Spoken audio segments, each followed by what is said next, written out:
For BWYellowJackets.com, I'm Brendan Gulick. Let's get you ready for this week in BW Athletics.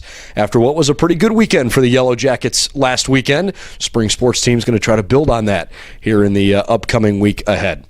It begins with the baseball team tonight.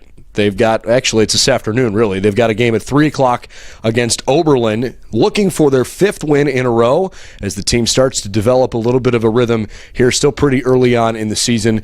Good luck to the Yellow Jackets, who swept all 3 home games that they hosted last weekend. On Wednesday this week, softball and women's lacrosse play. The softball team has probably one of their toughest tests of the year. They're going to play a doubleheader over at Case, 3 and 5, the scheduled start times. The Case Western Reserve Spartans last year went to the Division III College Softball World Series, and so it's a big opportunity for the Yellow Jackets to see what they're made of here in 2019. So good luck to them.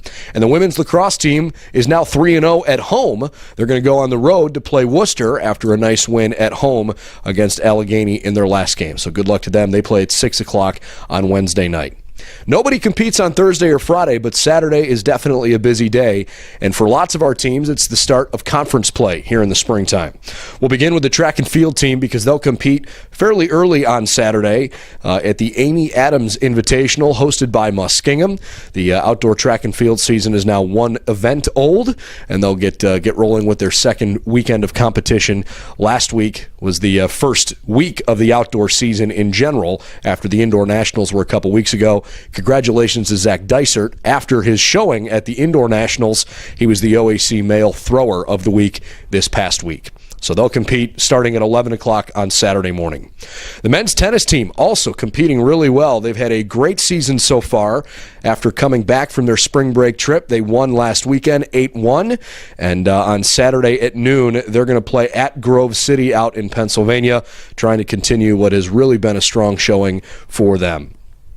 The softball and baseball teams open conference play with the Marietta Pioneers this weekend. Softball will be down at Marietta. The baseball teams will host the Etta Express, as they often call their baseball team.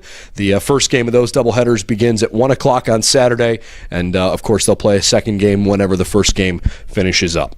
On the lacrosse side, both men's and women's lacrosse teams open conference play with the Capital Crusaders this weekend. These are big games for both lacrosse teams. The women will try to come off of what they hope is a midweek win at Worcester, and the men's team, who just dropped their very first game of the season after an undefeated 5-0 start, they're going to try to get back on the winning side. They'll play Capital. The men are at home. The women are on the road.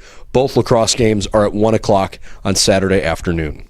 The women's tennis team also opens conference play. They've got Capital on Saturday at 2, and they'll be down at the Scarborough East Tennis Club, which is down in Columbus. So everybody's in action this upcoming weekend. Really looking forward to seeing how the Yellow Jackets compete in the week ahead here at BW. We've got everything you need with recaps, stats, and lots of box scores and things to keep you updated with how the team is doing, especially now as they start conference play. You'd really like to get off to a good start, so we'll see if everybody can accomplish just that. Stay locked in. We'll cover you as much as we can here on BWYellowJackets.com.